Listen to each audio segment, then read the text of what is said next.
Приветствую всех на канале Магия Песка. Мои дорогие любимые зрители, меня зовут Ольга, и сегодня для вас я сделаю отсыпочку на такую тему. Кто сегодня думал о вас? Кто сегодня вас вспоминал? Давайте посмотрим. Загадайте, пожалуйста, на себя, ни о ком думать не надо. Песочек все увидит и расскажет сам. Я прошу высшие силы дать мне возможность ответить на все ваши вопросы и послать для вас только лишь самую важную, нужную и полезную информацию.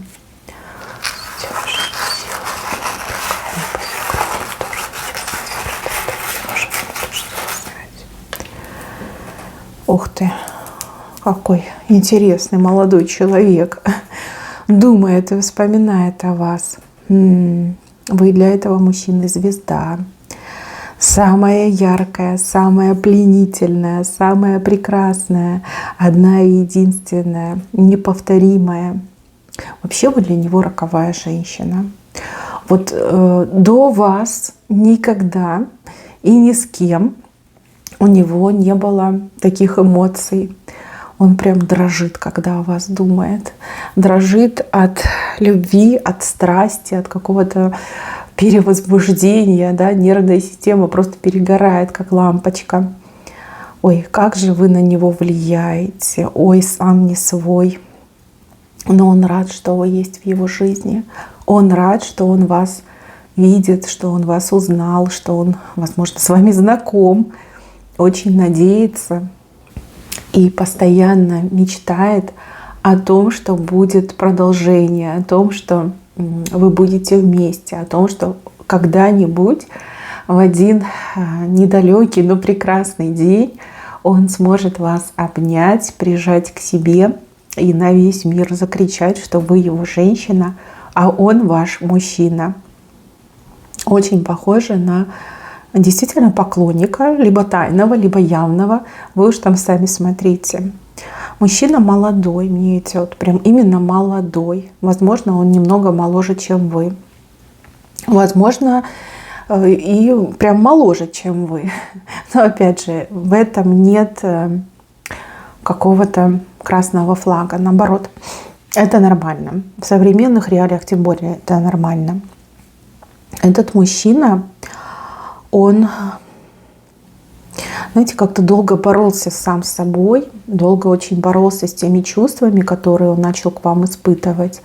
То ли для него эти чувства были действительно вот как в первый раз в жизни, как в новинку, да? Я не понимаю, что со мной творится, я теряю над собой, над своим телом, мозгом контроль. Я только ее вижу, а все остальное как расплывается, да, как не имеет значения. Плюс еще, возможно, ситуация непростая.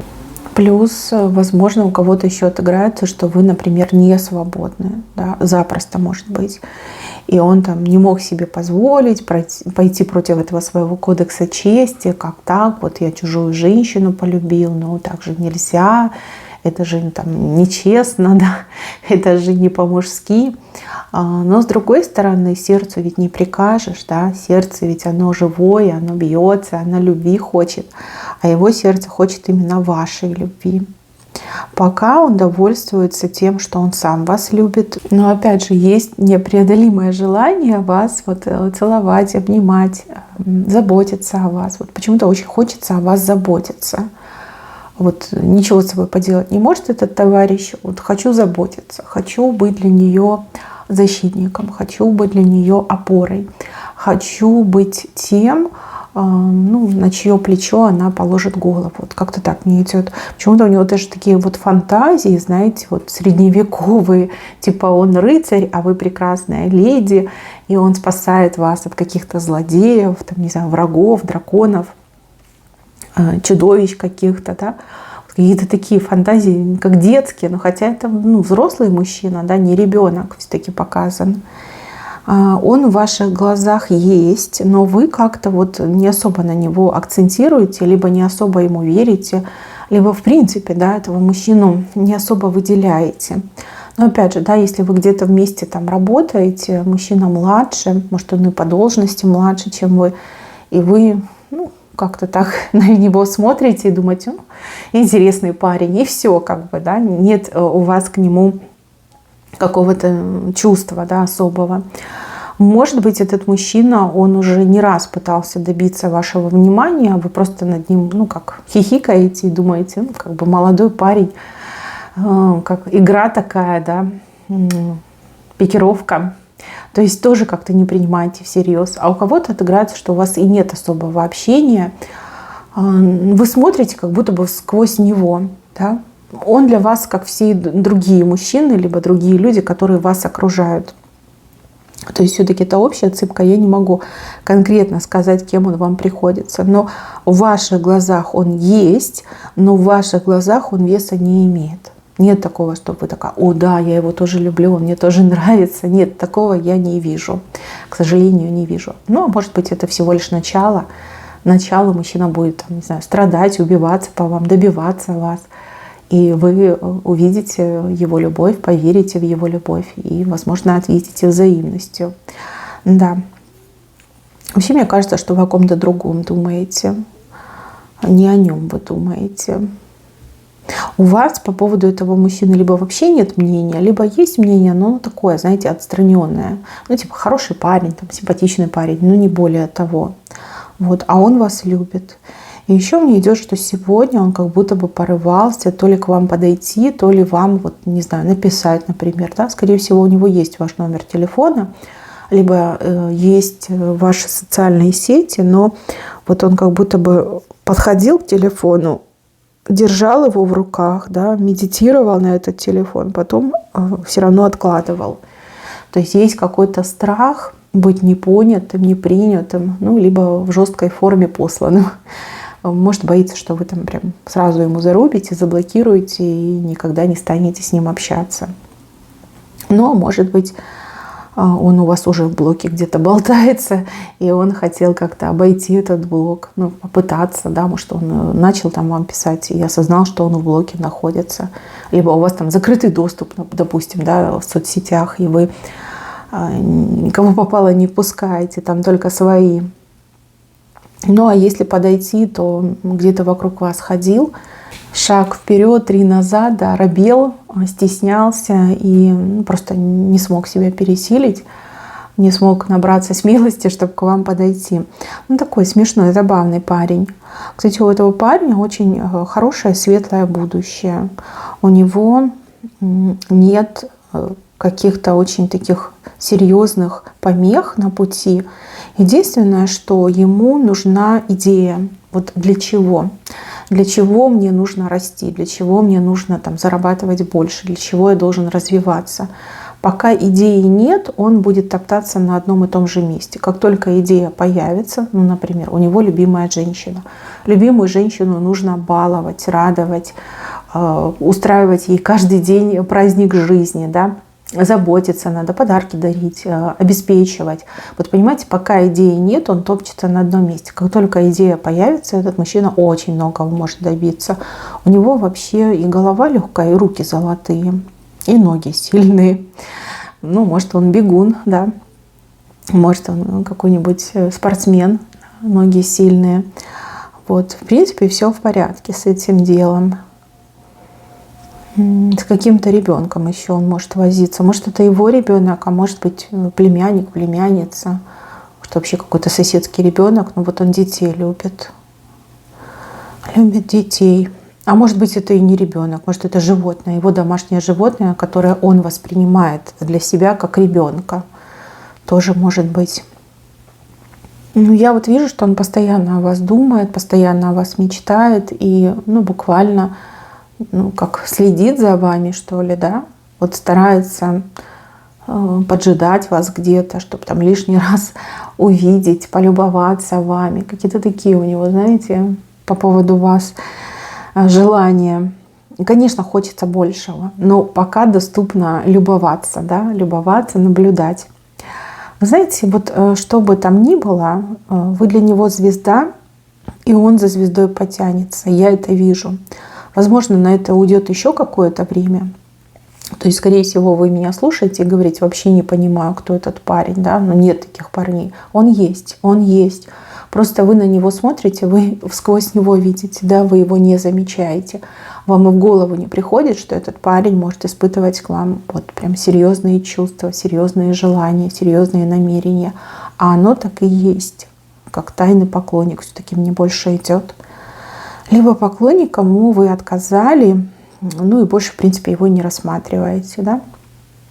А он все по вам страдает, да, а он все молится и мечтает, что наступит тот день, когда вы будете вместе. Такой прям интересный персонаж.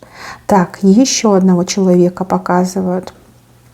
Вот этот другой человек, он 100% не свободный. Он, ну, либо глубоко семейный человек, либо он с какой-то женщиной сейчас находится. То есть они могут встречаться, общаться, там, вместе проживать. А у кого-то прям конкретно семейный человек, вот глубоко семейный, то есть давно уже в браке, там и дети, и, возможно, даже внуки есть, ну, либо скоро будут. Вот этот человек, вы для него муза, вот реально муза. Если для этого вы звезда и роковая женщина, то для другого вы муза. Мужчина, возможно, у вас что-то было с ним, но он не смог сделать выбор, а может, вы не захотели, чтобы он делал выбор. И у кого-то еще может отыграться, что мужчина, который сам себе по рукам бьет, да, когда о вас думает. То есть на кону все-таки, да, семья, репутация, опять же, может пострадать. И также могут быть даже серьезные, там, не знаю, экономические, финансовые, материальные потери, да, если он на что-то такое решится. То есть мужчина и рад бы, да, но он все-таки предпочитает, чтобы вы были его музой.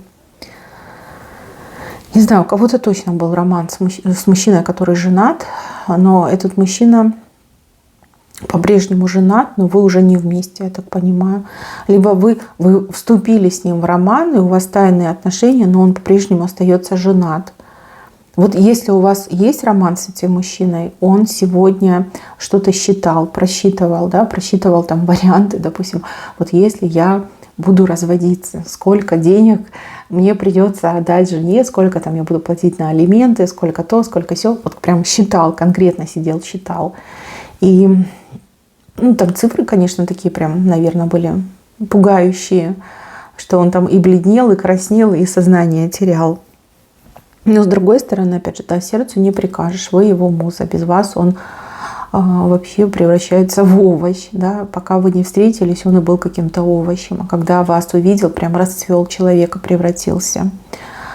У кого-то отыграется, что у вас нет никакого романа, но вы, допустим, с этим мужчиной, ну, не знаю, там, кокетничаете.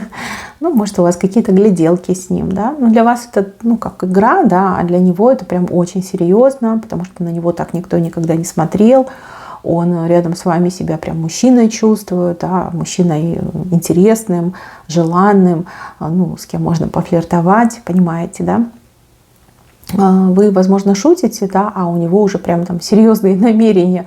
Он уже о разводе думает, либо о расставании со своей девушкой. Вот, так что, девочки, не играйтесь. Вот этот несвободный мужчина, у него какие-то проблемы со здоровьем есть. И проблемы, я вам так скажу, серьезные. То ли он, ну, такой, знаете, не любит докторов, людей в белом халате, не любит, либо боится, побаивается, да, всяких там исследований, обследований, уколов. И из-за этого он себя запустил. Либо у него, возможно, как наследственные какие-то болезни. То есть лечись, не лечись, а если оно передалось, в генотипе записано, так оно и будет. То есть, в принципе, неплохой человек, но явно с ним могут быть проблемы. И с ним, и из-за него могут быть проблемы. Но вы пока для него муза. Муза. То есть, если у вас есть роман, то он очень много энергии у вас забирает. Прям забирает. Он, ну, за счет вас, скажем так, и живет, и молодеет, и здоровье сохраняет. А что он дает вам, я не понимаю. Надежду, наверное. Хотя Все-таки я думаю, что кошелек у него перевешивает желание сердца, потому что прям показывают цифры в его голове. Он постоянно вот в каких-то цифрах. Сколько мне будет стоить это, как вот это, а вот это. Да, вот считает, постоянно считает. Может, он какой-то, не знаю, главный бухгалтер, либо у него там бизнес свой. Но, может, действительно очень любит деньги. И вот когда на чашу весов ложится любовь, сердце, да, и деньги, кошелек, то почему-то деньги все-таки перевешивают. А это не есть хорошо. Это неправильно. Это не потому, что он любить не умеет. Это потому, что вот такой вот тип личности, да, очень меркантильный человек. Ну, девочки, что есть, то я вам и рассказала. А вы уж там сами делаете выводы, узнавайте своих мужчин. Ну что, мои хорошие, на этом у меня все. Берегите себя. Всем спасибо за внимание. Всем пока-пока.